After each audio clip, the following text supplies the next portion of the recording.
Hi, welcome back to Mod 5 of the CQI series, sponsored here at the UC Davis Extension through the Center for Human Services.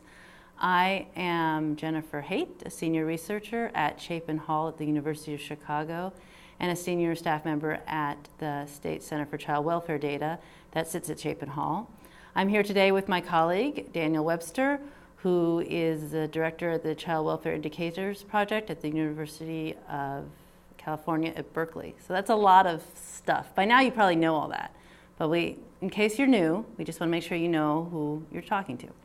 So we're here today to continue a series we've developed to focus on CQI, which is continuous quality improvement, and to continue to have the conversation about those habits and methods and sort of thought processes we think produce the best questions and the best inquiry that relate to the ongoing project of continuing to improve the lives of children and family in the communities where we all live and work. So this particular module is called The Window. And in this module, we're making this very specific focus on turning from using data and information in the correct way instead of focusing on methods, methodologies, numerators, and denominators, we're going to talk about that a little bit, but we're switching from using information to sort of understand context and knowledge, to know what is true of our system, to using that information to support change in our system. So we call it here moving from diagnostics to implementation. What are some best practices and ways to structure your CQI efforts so that you are best equipped to understand if the things that you're doing are making a difference? So that seems like it should not be that complicated, but there's some principles about sort of pivoting from diagnostics to implementation that we think it's worth focusing a little bit of time on. So that's what we're doing today.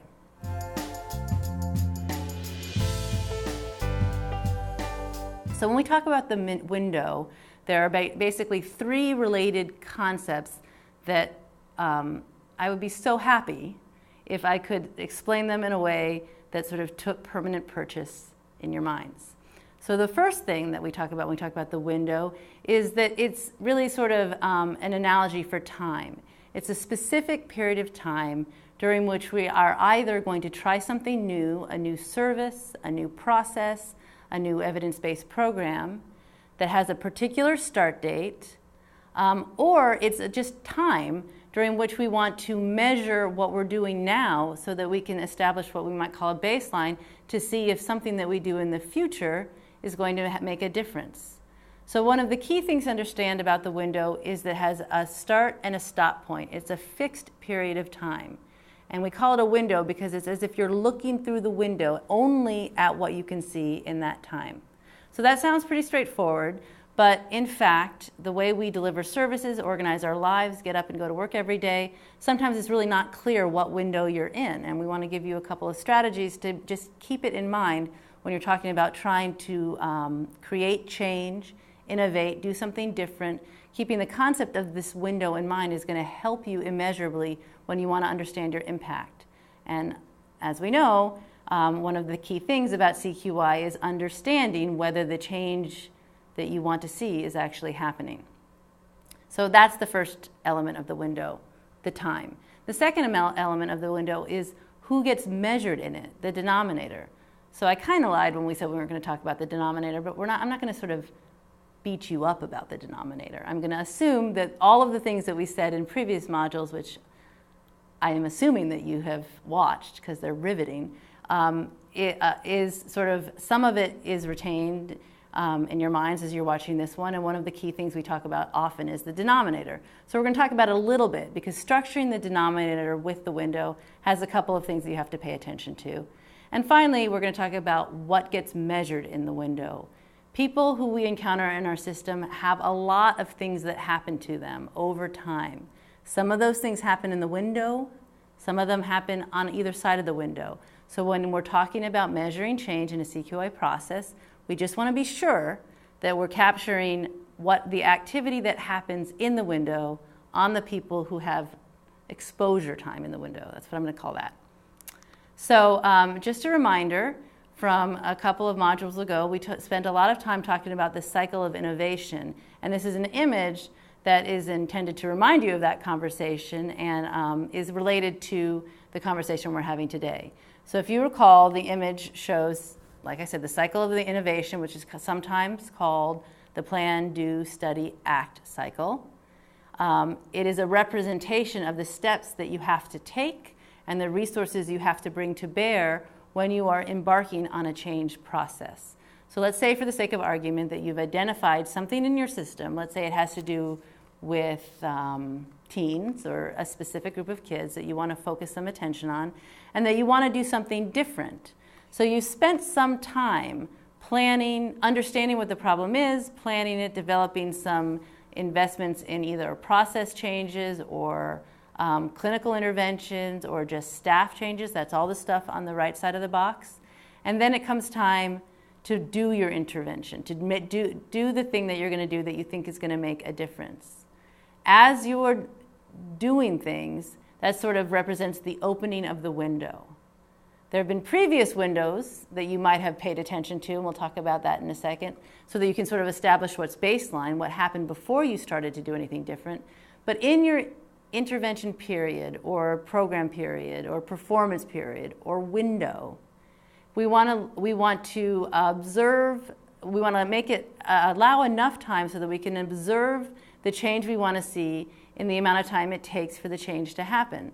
So one of my main points here is that after you spend the time investing in what it is you want to do and you start to implement it, your window opens, and you need to leave it open long enough to match to your theory of change.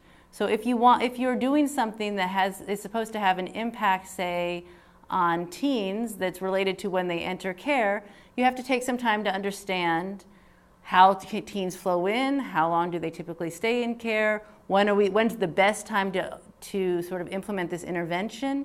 And then when you want to measure its impact, you have to keep those things in mind so that you're watching long enough to see it happen. Some interventions are front door interventions, so your window might be shorter. Some interventions happen at the end of the process, say are related to transitioning from placement to home. So that you have to just make sure that you allow enough time in your window to observe the thing that you're trying to change, right? Okay. So these next slides sort of reiterate those points. Change takes place over time in a window. There's a gap between the current performance, which sometimes we call the baseline, and what's possible. That's the goal. So if we take those thoughts and sort of orient them to this window idea, what that's basically saying is the current performance, your baseline, is associated with activities or business as usual that happened in previous performance periods. So when you start something new, you have to demarcate in your mind and with your stakeholders that this is a new performance period. We're going to look at stuff that happens now, and we're going to look at it relative to things to previous periods of time, so that we can see if we've made a difference. So that window period has to be very specifically demarcated from the past to the present, so that you can then look to see if change happens. And then that third point sort of reiterates what I said before. You have to make sure that the gap between the current performance and your change performance is wide enough so that you can observe the thing that you want to watch. So this slide also reiterates a lot of the points I just made, but one of the things that I want to focus on in particular is the second bullet, that the window has a start date and a stop date. And you can decide what that is depending on what it is you want to do. But just be clear that as of January 1st, 2014, we are going to evaluate the effect of this new program that we started and it was up and running on that date, so that by the end of December 2016, a 2-year window, we can see whether what we did over the course of that 2 years had an impact on the children or youth who might have been affected in that window. So it's important to be clear what the start date is and the stop date is, and understand when you go to look, you're going to look in that period of time. I know this sounds sort of obvious, But because, as I said before, the way we experience our work, we don't suddenly drop everything at the end of the year and start everything new at the beginning of the year. Sometimes we have to force this kind of discipline on the way we look at what we're doing, because if we don't, we run the risk of not understanding how to measure change relative to when we started doing something different. And that's really a very important skill to develop. So these ideas about the window are incorporated in some of the ways we measure, like they're incorporated in the federal CFSR process. They're incorporated to a certain extent in the SIP process in various counties.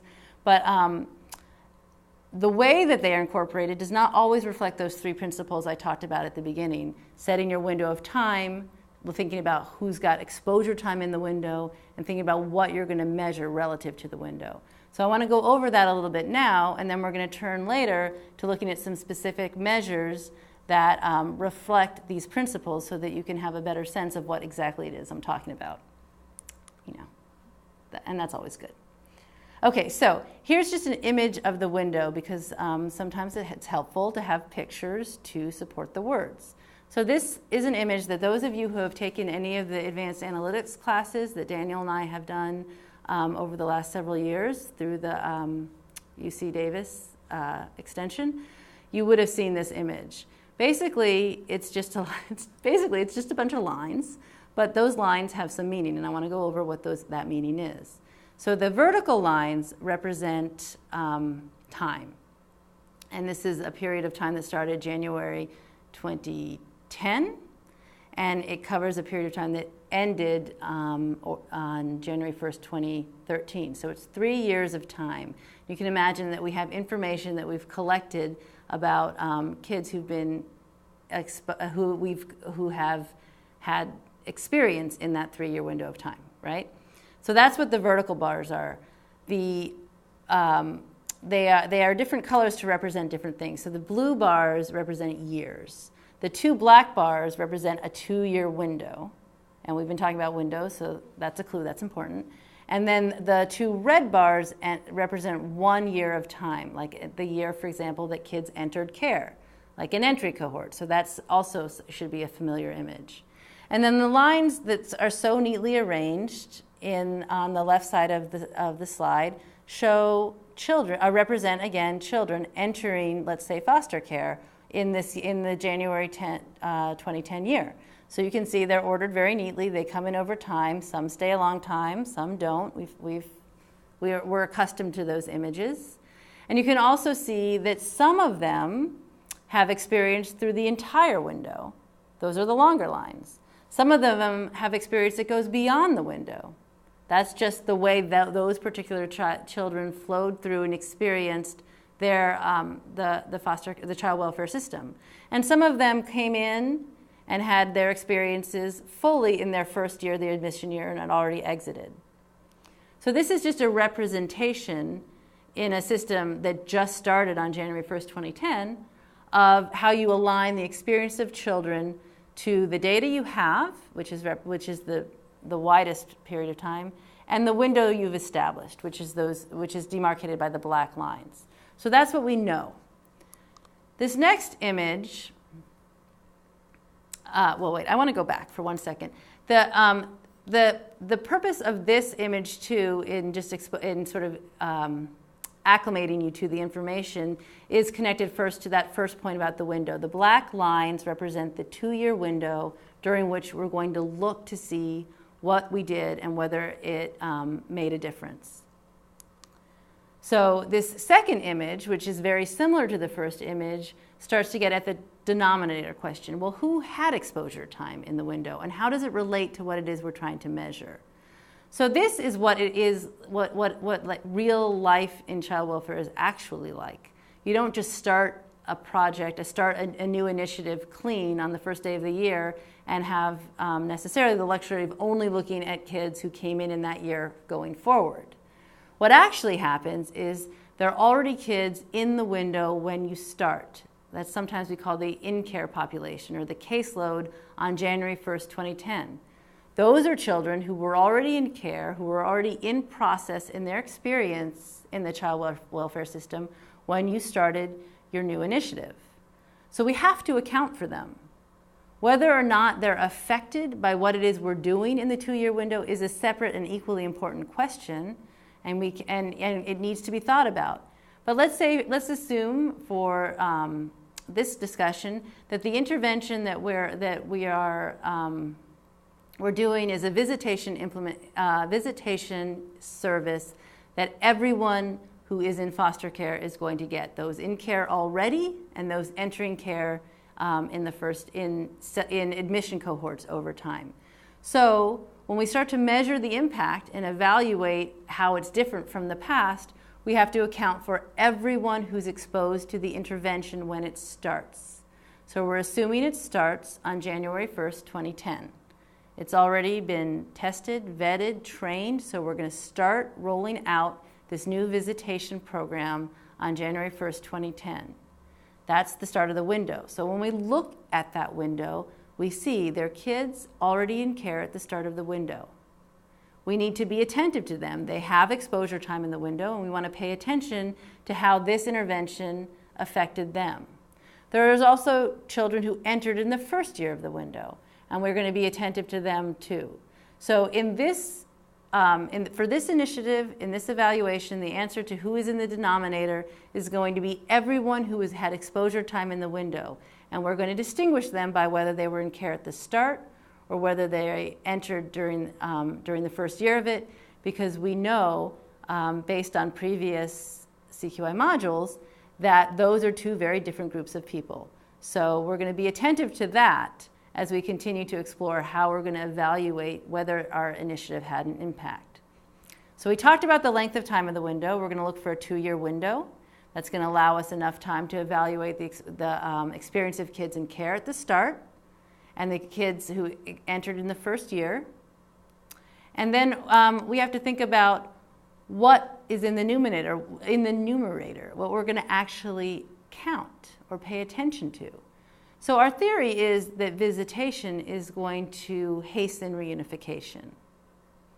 So what we're going to look at is, of those kids who had exposure time in the window, how long did it take for them to exit during the 2-year window? That's what's in the numerator. The experience associated with those groups of children who had exposure time in the window while they were in the window. So our theory is that whatever we do in this 2 years is going to have the effect of reunifying children faster, whether they were already in care at the start or whether they entered during the first year of the window. So all of that business on the left of the line for that in-care group, that's relevant perhaps to how we structure our services, but we're not counting that because it didn't happen in the window. All of that business that happened at the end, well, that is relevant too, because we'll want to know that by the end of the 2 years, there were still some children in care, some from the in-care group, some from the admission group. But that's all we want to know, that they were still there. We're not going to look at what happened with respect to measuring the impact of this intervention after the window closed, because they're not in our window.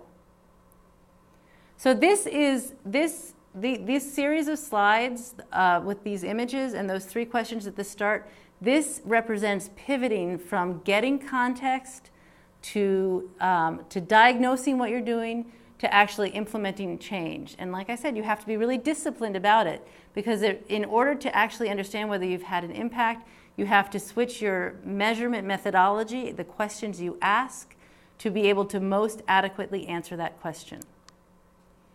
So I have a couple thoughts. It's been a very long, cold, icy winter for those of us who live on the East Coast. Many of you perhaps have never been exposed to snow over time. But after like Christmas morning, it's kind of a drag. And when it's really, really cold and really, really icy, your sidewalks get all chunky and they get slick, and you maybe aren't trying as hard as you did before to clear them totally. And suddenly it becomes clear to you that everyone walking past your icy sidewalk or walking on your icy sidewalk that you're looking at through your bay window is falling. And some of them are getting kind of hurt.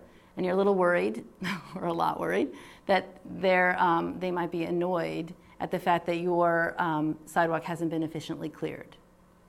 So this came to me in the middle of the night, one night, when there was yet another snowstorm back in Albany on the east, where we have this thing called winter and it gets cold. And I thought, well, so what if I want to try a different approach? Like, what if I want to use both shoveling and salt? And I want to see if that's going to make a difference on my sidewalk. So, I have the ideas, and then I send my kids out, or my husband, or somebody else, to actually implement this intervention. I'm going to shovel the sidewalk from the whole swath of the sidewalk that relates to our house. Also, by the way, it's long enough so that it's not that people are just going to step on it. They're going to actually have to traverse it. And my goal is that they will not fall, and they won't hurt themselves. So I do this. I do it for a long enough period of the time, or a wide enough part of the sidewalk so that I can observe them. And then I start looking at people after they go from my neighbor's sidewalk to my sidewalk.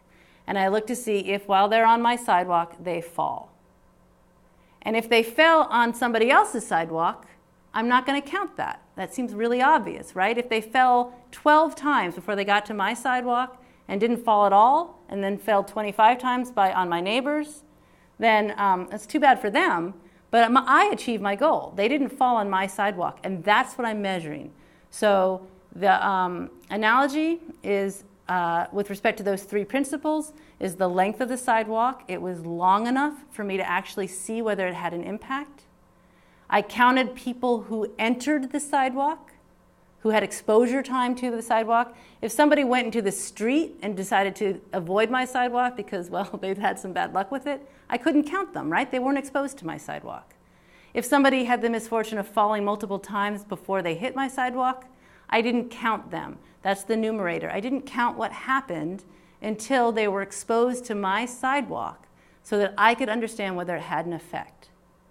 So it's a little bit of an imperfect analogy, especially for those of you who don't know how treacherous icy sidewalks can in fact be. But it's useful when you want to think about those three principles. And the final thing I'll talk about is an idea about, well, actually it's not the final thing, a couple of other things. First of all, if I want to get really fancy, I could stratify my population. So this is another way of adding some nuance and detail to the way you measure the exposure, what happens to people in the window. So in the previous example, we stratified by in-care versus admission. In this example, we're only looking at admissions, really, people who entered the sidewalk. But we can stratify them by attributes that might relate to what their experience on the sidewalk is going to be. So the elderly people who use canes, they might naturally be a little bit more cautious anyway. So maybe I'll measure them separately. The children, like my own, might think that racing down icy sidewalks is a challenge, so they might be a little less careful. The dog walkers might have another element that they have to manage if their dog pulls, so maybe I'll count them separately. So that's just an example of when you're actually doing the measurement, when you're measuring your CQI, you might want to stratify the subpopulations who are exposed to whatever your intervention is, so that you can look to see whether there was a differential impact on them that relates not necessarily to how well I shoveled, but to attributes of the population. So we'll see that later in another example. The final thing I want to talk about is if I really want to know whether my work on the sidewalk had an impact, I need to have a baseline. So maybe, since I knew it was going to be a really long winter, before I tried my new shoveling salt strategy, I looked at the experience of people crossing my sidewalk before I did anything different. For the same amount of sidewalk, a similar amount of time, so I had a similar number of people, and then I had a baseline. So that's one of the things that you can do with this window approach. You have to do it in the same disciplined way. You have to pay attention to the start and the stop. You have to pay attention to who's got exposure time in the window, and you have to count what only happens in the window. But if you do that for previous periods of time before you do something different, if you do it, say, while you're in the plan box of the plan, do, study, act cycle, then you have a fairly robust baseline. And it is against that baseline that you can then measure the impact of whatever it is you were doing either visitation for foster children in foster care to promote reunification, or effective shoveling rules for your family. Either way, the same principles apply. You can look at what happened in similar windows prior to when you implemented your change. Then you can implement your change, wait for the same period of time to elapse, and then evaluate its effectiveness. So, this final image, which some of you have seen, is just a way of attaching a different image and words to some of these same notions, and to reconnecting them to things that are a little bit more familiar, particularly to those of you who don't live in the East. It's just reminding you that this conversation about window is also about structuring measures, and this image is an example of a reminder of those three principles. So the left side of the image is basically a fraction. It says at the start of the window, you are looking, the population in the denominator is everyone who's going to have exposure time in the window, the people for whom you want to make the change. And the numerator is 0, because the window hasn't started yet. So you're not counting activity that didn't happen in the window. That's one of the most important principles. And that way, everybody who's exposed to your window has the opportunity to succeed. It's like counting the falls of people who've already fallen, or in foster care, potentially counting the moves of children who've already moved, or counting visits before you change your visitation policy that happened before the change occurred. So it's not like these events don't affect the people who experienced them. They certainly do, and they matter. But when you're measuring change, you have to be precise. So you measure what happened in the window. That's in your numerator. And you measure the people who had the opportunity to get exposed to whatever it was you're doing and to succeed. And so at the end of the window, that's what you're counting the same population, the population exposed to the intervention from the time that you unveiled it.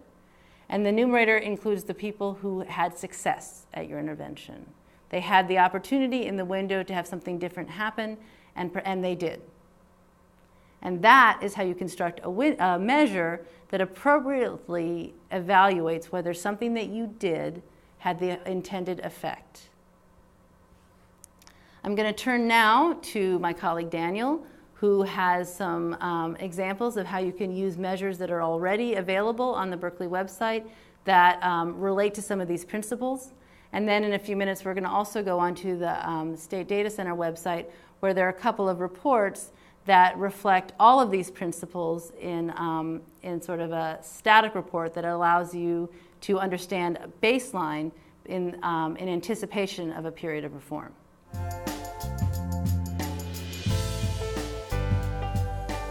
Thank you, Jennifer.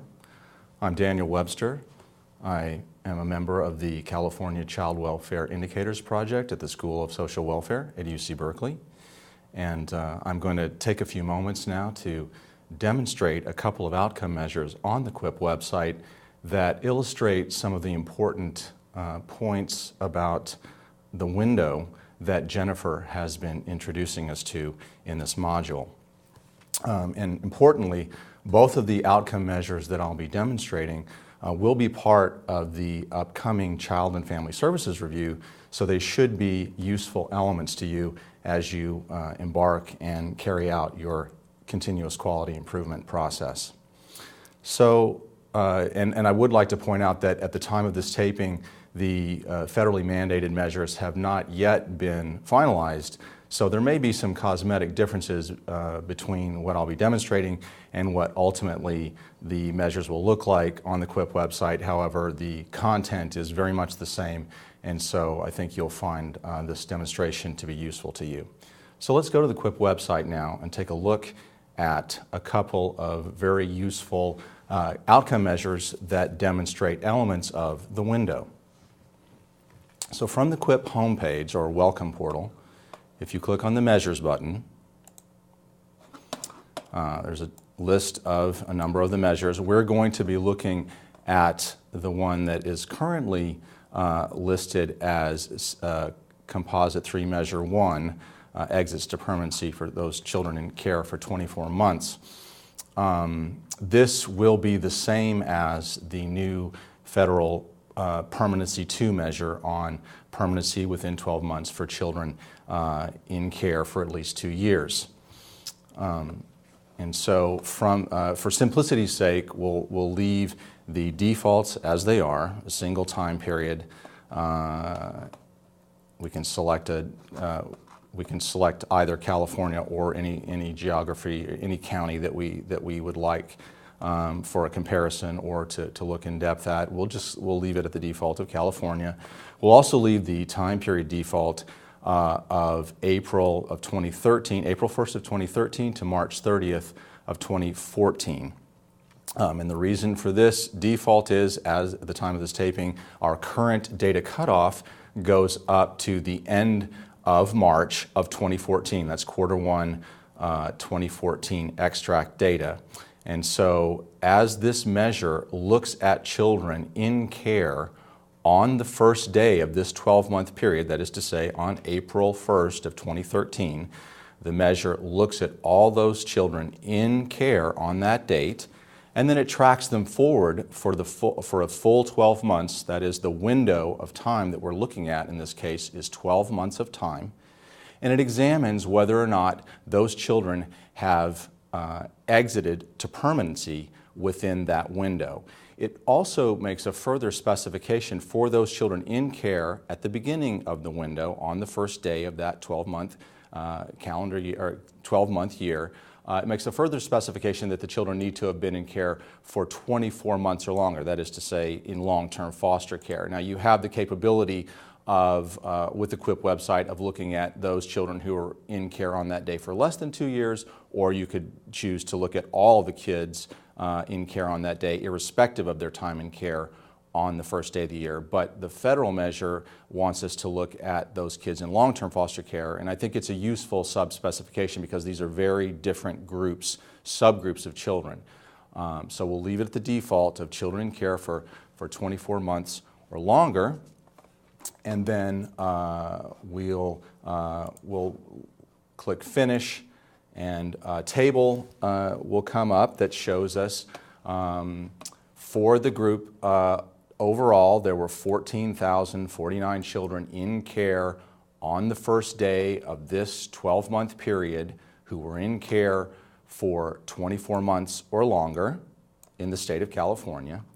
And then the rows show us the numbers that have, by the end, we tracked each and every one of these 14,049 children from the beginning of the year of April 1st all the way up to the end of March of 2014, and we saw what their status was. Had they exited to reunification?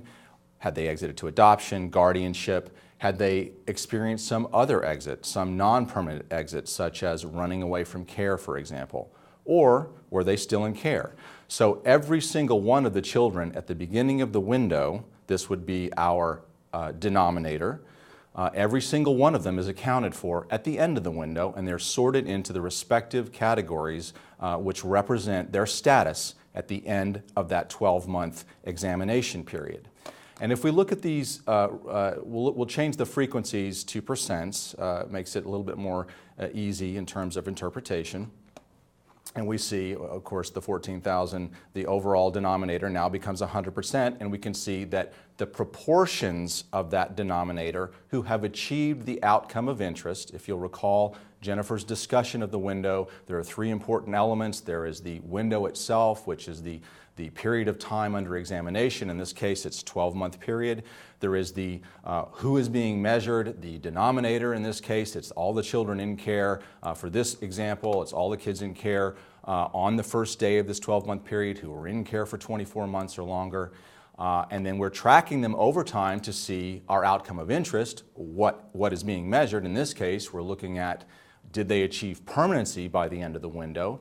And so the QUIP website sorts the different types of permanency into reunification, adoption, guardianship. But if you were to add these different proportions up, the 3%, the 16, et cetera, percent, and the 4 some odd percent together, you would get a proportion of all the different types of, this would be the total percent exiting to permanency by the end of the window. One other thing I would like to point out here is that this is stratified by age group, and so whereas overall for all children it's going to be somewhere in the neighborhood of 16, 23, 24-ish percent who have exited to permanency by the end of the year, but you can see there are very large differences when you look at the outcome by age group. Certainly younger children have a much larger proportion of 1 to 2-year-olds have exited to some form of permanency within 12 months, and indeed they have exited largely to adoption by the end of the year. And so this is a way of disaggregating the data to begin to, you start with looking at the overall trend, and then you can look at some of the trends by subgroups. So when a useful way to begin looking at these data is to graph it, and so by clicking on the View Table in Excel button, we can export these data to Excel and create a useful graph to look at. This is an example of a graph. We've pulled the data off the website and we've pulled it into Excel, and we've used Excel to create this graph. And I'd just like to say that on the Quip website there are detailed instructions for each step of pulling the data off of any given, off of a number of our analyses, such as this one that we're talking about right now. And there's an Excel template on the website that walks you through how to pull the data off and to create this exact slide. So if you like the look of this presentation, you feel it's useful, we would encourage you to visit the website and download that Excel template, which would enable you to create this graph for your own county. So starting with the data that we exported to Excel, we see here the 14,049 children that we had talked about who were in care on the first day of the window of interest. And in this graph, what we've done is we've graphed the points in time for those children in care for at least 2 years or more at the beginning of the window, and we've graphed that along the top here. So you can see over the past decade the decline in the overall frequencies of the children who are in care for 2 years or more statewide. So that's somewhat of an encouraging trend. And then overlaid onto that, we have the proportions of children of these respective points in time, these respective denominators. We have the proportions on this axis. We show the proportion who have exited to any form of permanency. That's this blue line. And then below that, you can see this blue line disaggregated by the different types of permanency: adoption, reunification, and guardianship, and see how that has fluctuated over time. And one thing that you can note by looking at the past 4 or 5 years is it appears as though it's been relatively flat with respect to the overall proportion of exits to permanency for that group of long stayers. You could say that it has increased. If you go back a little bit further to 2006, it looks like there's been a slight increase overall since then, largely driven by, it appears, the proportion exiting to adoption. But I think certainly in context of the decline in the denominator at each respective point in time, it's important to keep that in mind, that we've got a smaller, much smaller groups of children, potentially with more difficult and challenging circumstances, and that may have led to this leveling off that we're observing in the overall percent exiting to permanency. But that's certainly an issue for deeper investigation, which is part of our CQI process. So let's now turn back to the website and look at another measure that demonstrates some of the important concepts of the window that we've been discussing in this module. So the second measure that I'd like to talk about that we have on the Quip website is the entry cohort measure examining time to permanency for children who are admitted to foster care in different time periods. So from the QUIP welcome portal, again, you would click measures, and currently the measure is noted as composite 1, measure 3. It's the entry cohort measure for the last round of the federal review, and in the upcoming Child and Family Services review, this measure will be slightly altered to primarily look at kids instead of a 6-month entry cohort, which the data that we'll be looking at together right now that's how it's organized. It will be expanded to a 12-month entry cohort, and it will the new federal measure will be looking focused not just on reunification at 12 months, as what's the current focus is, but then looking at all types of permanency within 12 months. But you'll see with the organization of this measure as it's currently constructed on the website, and as it will be modified slightly for the new federal measure, we show you the status of all children, again, demonstrating the principles of the window that we've been discussing. We're not just focused on one particular type of outcome. We're going to look at all the children and track them over time and check their status at the end of that follow-up time period. So from this index page, we'll leave it for simplicity's sake on the default. We'll select a little bit of an earlier time period, October 2011 to March 2012, by selecting this entry cohort. This with our data cutoff being at the end of March of 2014, that enables us to track this cohort for a full 24 months. And so let's take a look at what this output looks like for California. And on the table here, we've got our entry cohort is in this period of time. That is this total row. Then there's 10,219 children who entered foster care for the first time in this time period. So this is our denominator. And in this measure, then, we are going to track this group of children in our denominator for 24 months to examine what their status is over that 24-month window of time, and see at the end of that 24 months what their status was with respect to their first episode in care. So this, if you'll think back to the slide, the window slide that Jennifer demonstrated, this would be that window of time between the two black bars, is that two-year or 24-month span of time. And so let me switch this output to percent, so it makes it a little bit easier to talk about, and so that we can see that within 2 years, for that 10,000 some odd children who were in our denominator, within 2 years, about 55.5% of them had exited to reunification within 2 years. Another 8% or so, almost 9%, had exited to adoption, and then another 6% had exited to some form of guardianship. And again, we're taking account of all the kids who are in our denominator, and we can see there's, for the remainder of the children, their different statuses, and one of the most important ones is here to see that at 2 years of follow-up time for that entry cohort, about 28% of them were still in care. Let me also wanted to point out that with the power of our longitudinal data, and in looking at this, constructing our measure using our longitudinal data, it enables us to track an entry cohort for different windows of follow-up time.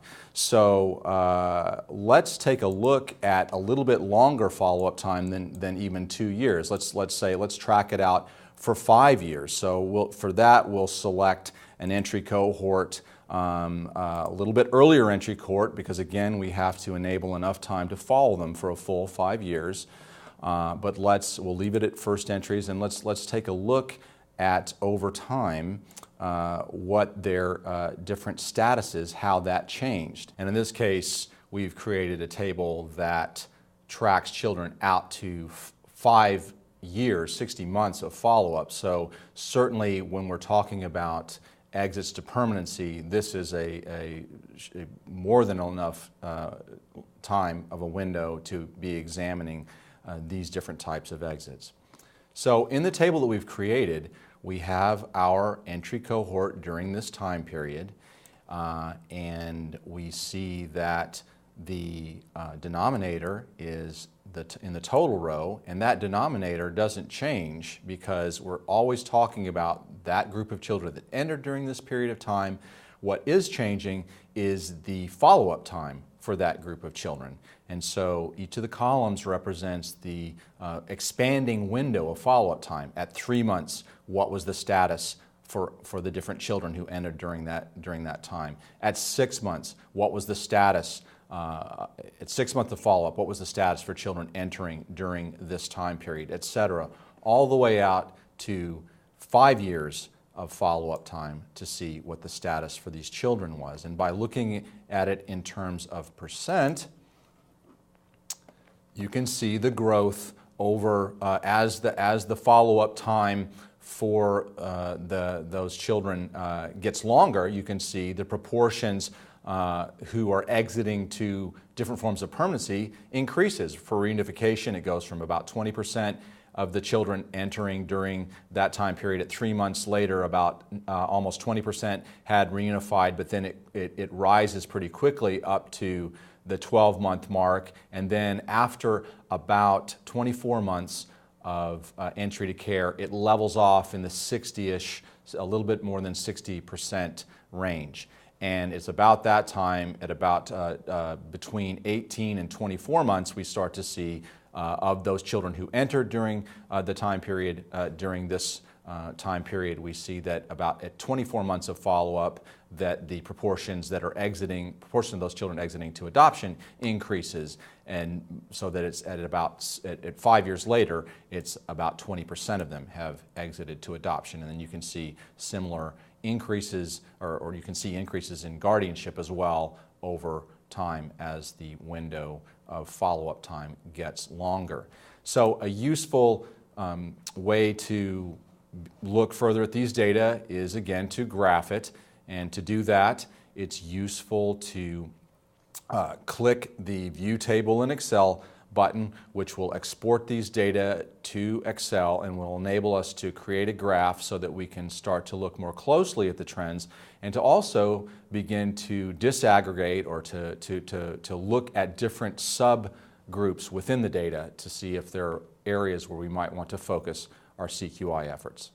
So here's an example of a graph that we've created by pulling the data that we were just looking at on the QUIP website into Excel and creating this useful bar chart showing us over time for the population of interest, the entry cohort, the denominator that we are tracking, and looking at their status at different follow-up times. And the blue bar here you can see is the proportion still in care, and at 6 months this proportion is about 70%. You can see that proportion declining over time out to 5 years of follow-up. And by combining these different upper bars, these are the different proportions of that entry cohort who have experienced some form of exit to permanency by 5 years of follow-up time. And so when you add the reunification, the adoption, and the guardianship together, you get roughly 89% of that entry cohort, that first entry cohort, who have achieved some form of permanency by 5 years following admission to care.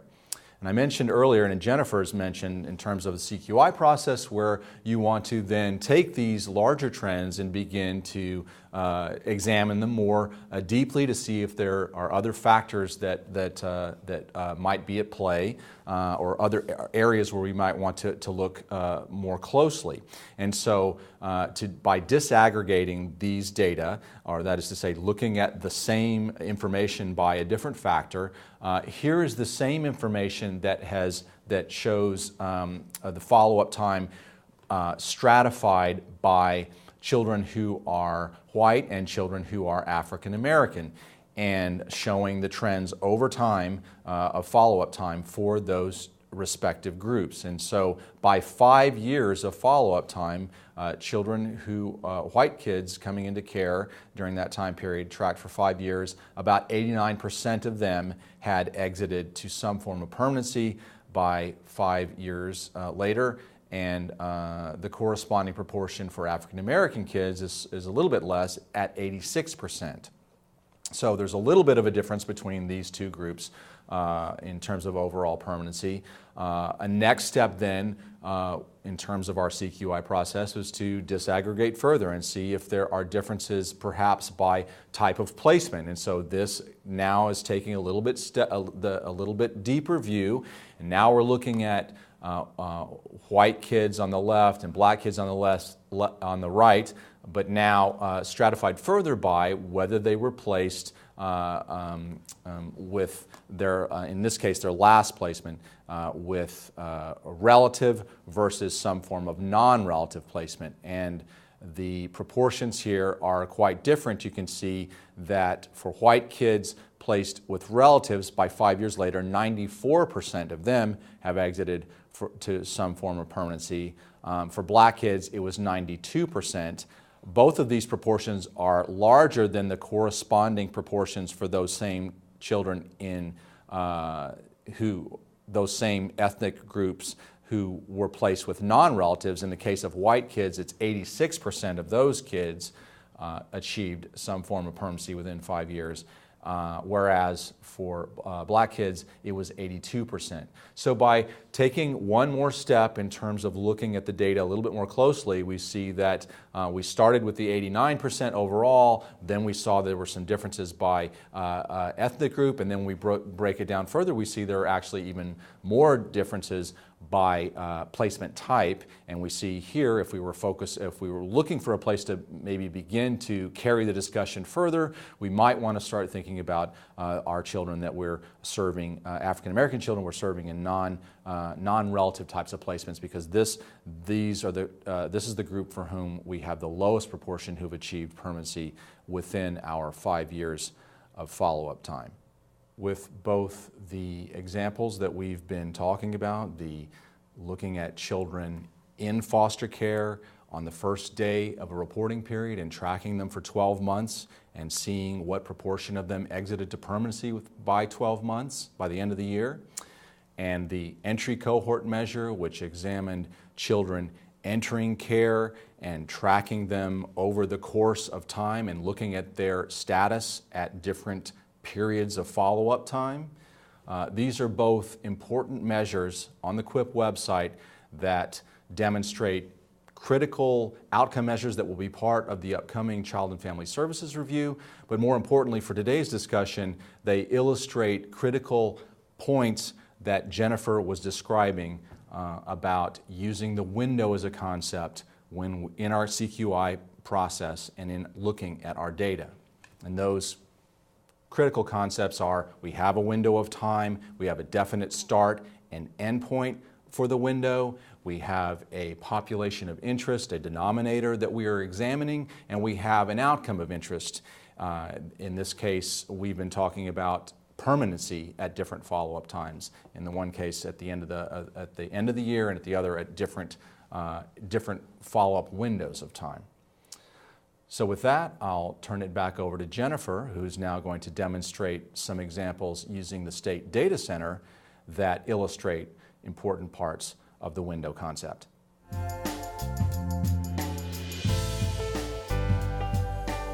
So this resource is only available on the multi-state site because it's one of the resources that employs the standardized file that has been developed so that there's comparability across states.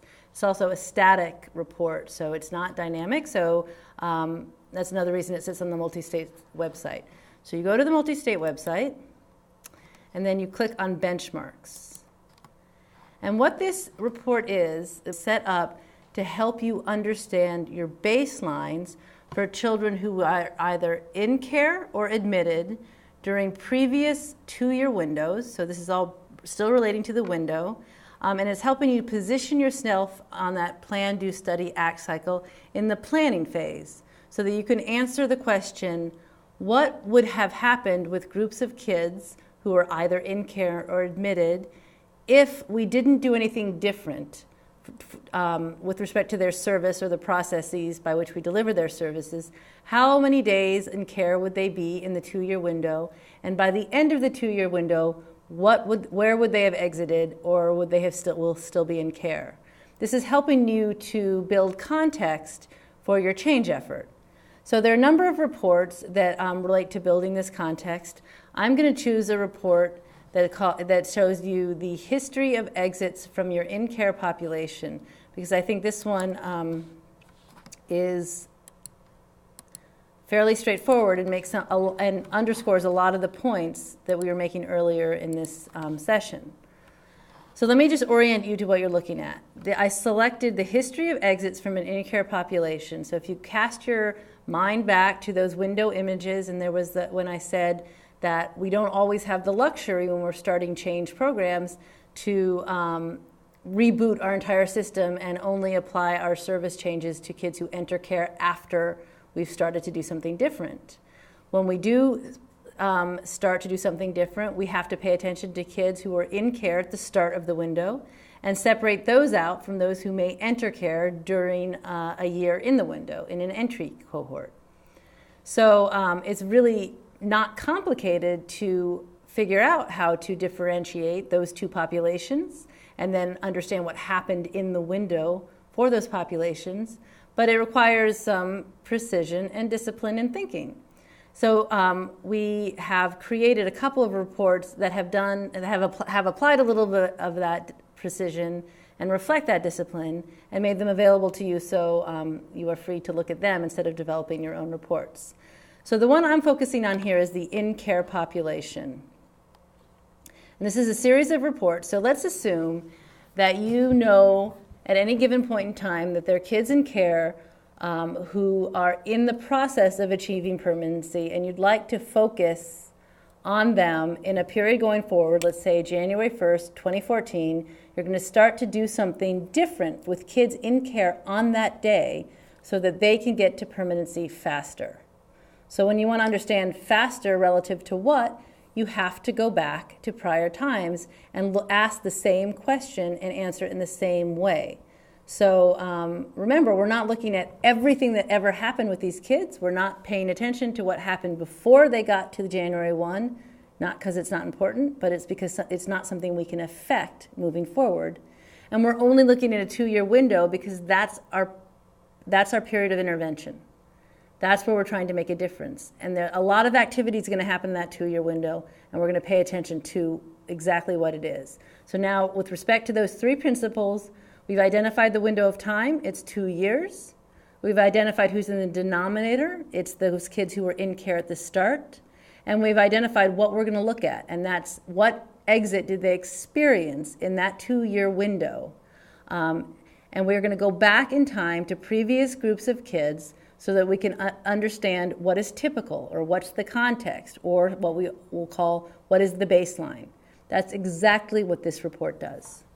So I'm going to walk through a couple of samples and then go back and show you how you can use this, and then encourage you to explore it yourselves. So this first section of the table shows the children who are in care at the start of the window, and when they were placed in care, they were infants. And this shows a number of children who met that criteria. So they were infants when they were placed. And if you remember those bars, that could have been before the window started. But what's important is that they all have in common the fact that they entered as infants. And then you can see the number of kids in care at any given time has actually gone down quite a bit in recent years. And then this tells you what happens to those children who had entered as infants and who were part of the in-care group at the start of a window, after 2 years has elapsed. And when you move over to the percents, that creates parameters out of the numbers and indicates that for previous in-care populations made up of kids who entered as infants, about 20% reunified, that's returned to their biological family within a 2-year window. About 5% had another family exit, most likely a guardianship exit or returned to another relative. And about 45% were adopted by the end of the 2-year window. A very small number and percent, about 5 or less, had a non-permanent exit or another exit that was not a permanent exit. And about a quarter of them remained in care by the end of the 2-year window. So for infants, you can see that adoption is the most likely thing to happen for children who entered as infants and were still in care at the start of a 2-year window. And that about a quarter of them are still in care at the end of the window. So now you have some information that will help you develop a strategy that might relate to reducing the time these children spend in care before they have their exit, or perhaps increasing a particular kind of exit, but structuring your goal in a way that reflects what is likely, what is possible or likely. So you're not going to have this goal that 50% of the kids reunify within 2 years. That seems like a fairly unreasonable goal, given that the change, any observable change has been about 3% over time. So this is important. It establishes context. It lets you see what the baseline has been in the past. It modifies your expectations going forward. And when you compare infants as a subgroup to other children in the in-care population, you can see how important it is to stratify or subdivide your population, because the outcomes that you can reasonably expect to see in a 2-year window will differ based on the attributes of the population. Like I said, it's just like those older people on the icy sidewalk versus the dog walkers versus the crazy 5-year-old boys, or 8, or 10, like mine. So the second group is the in-care population. These are of the in-care population is that group who were between the ages of 1 and 13 on the first day of your window, and who had relatively little prior history in care, because they had less than 2 years of history in care. So some of them may have come in December, right before the window started. Some of them may have been in care for 6 or 8 months. None of them had more than 2 years of foster care history. And this shows both, on the left side of the table shows the numbers, and that too reflects a decrease in the number of kids in care, with a slight bump back up in the more recent years. And it shows the number of kids, the different exit destinations associated with that kids that happened in the 2-year window. I'll just note that this last row is blank, because while we knew how many kids were in care at the start of the window, our file only goes to June of 2013, so we haven't observed the full 2 years. So we don't report data for this group because we haven't seen the end of the story yet. So this shows a fairly different baseline. While the infants, only about 20% would reunify within a 2-year window, for the 1 to 13-year-olds, it was over 45%, closer to 50%. And they were about twice as likely to exit to relatives and somewhat less likely to be adopted, but there was still around 15% adoption. Other exits was even less likely than for the infants, and there was still about a quarter of them in care at the end of the window. So here too, as you're looking at your CQI process and embarking on one or more strategies to get children in care permanency more quickly, you would understand that what you do with the infants and what you do with the 1 to 13-year-olds could be very different, because their outcomes are different, and the choice of intervention should be related to the attributes of the population. This next group is stratified, same age, but these are kids who've had a lot more foster care history. These are the long stayers. And they're still entered between the ages of 1 to 13, but they had already been in care for over 2 years when the window started. And you can see, too, this is a group that has gone down in numbers, but here you see a very different story for their permanency. So this is a group, in fact, that you might want to focus a lot of attention on. Some of these kids are still in their adoption process, so sometimes adoption can take quite a while. So about 20% of them will get adopted by the end of the window. But you can see that the likelihood of other permanent exit is quite low for this group, and quite a few of them, nearly half of them, will still be in care.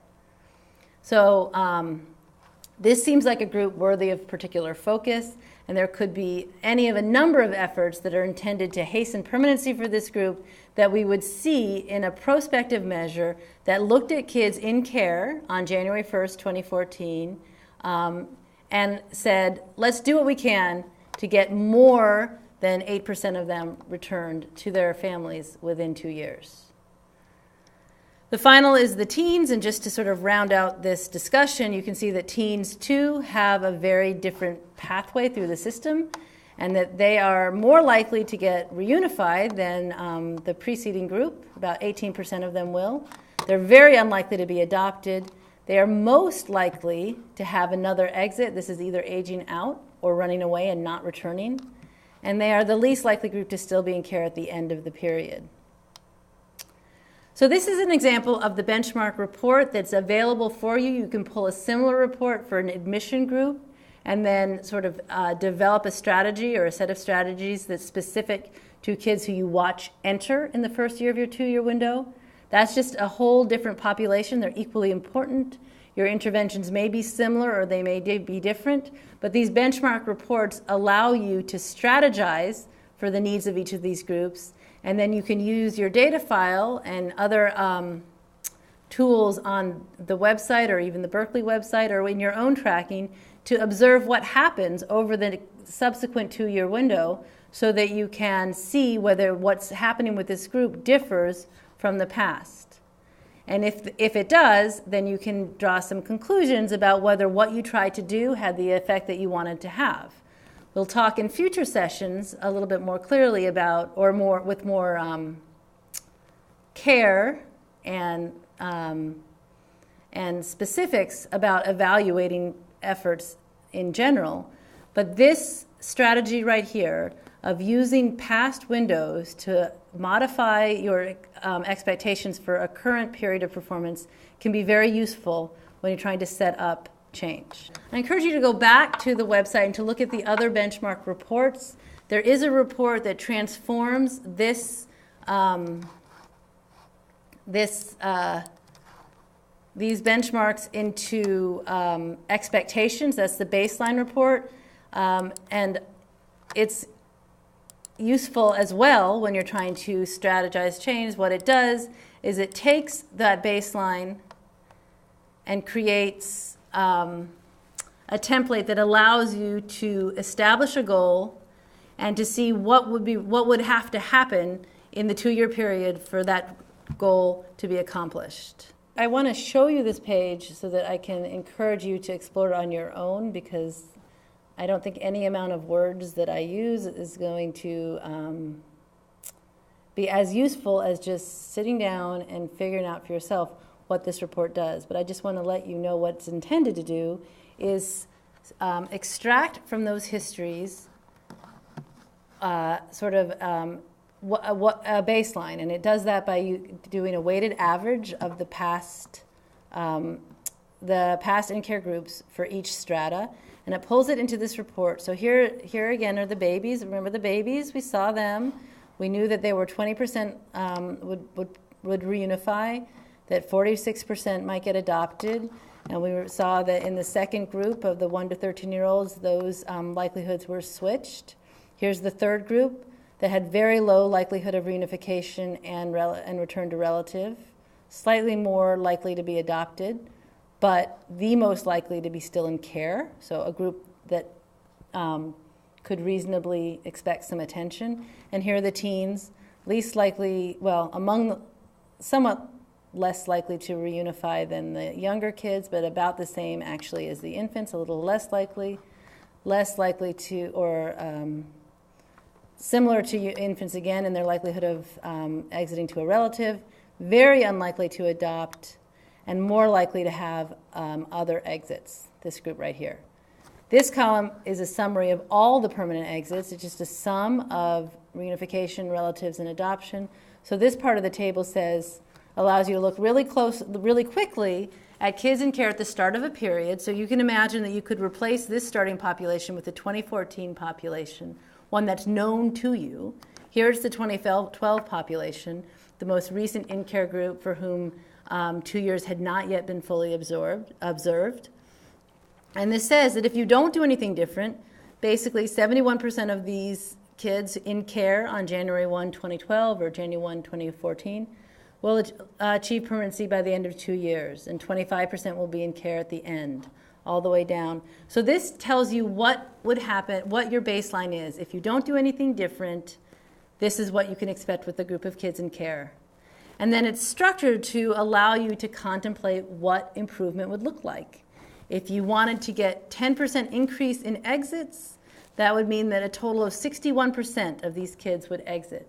So you can have a conversation. What would it take for me to increase the proportion of exits, increase permanent exits by 10% for each of these groups? Similarly, it has in the final column the total number of days used in that 2-year window and the average days used per strata. So that helps you connect duration to the window and helps you understand that if you wanted to decrease time in the window and increase permanency, what would that look like? If you decreased by 5% your use of foster care days for kids in care at the start of the window in a 2-year window, that means you would decrease on average 21 days for each child in the in-care group, would have 21 fewer days in care, and you would save a lot of care days.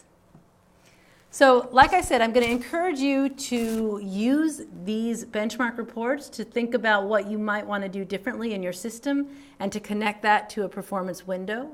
I would also strongly encourage you, if I could, I would require you, but I can't, to go back to the workbook that accompanies this module and do the exercise that asks you to use information like this just to reinforce some of the principles we've talked about earlier today, and to get you more comfortable in using the window approach, this window idea when you're structuring change as part of your CQI process.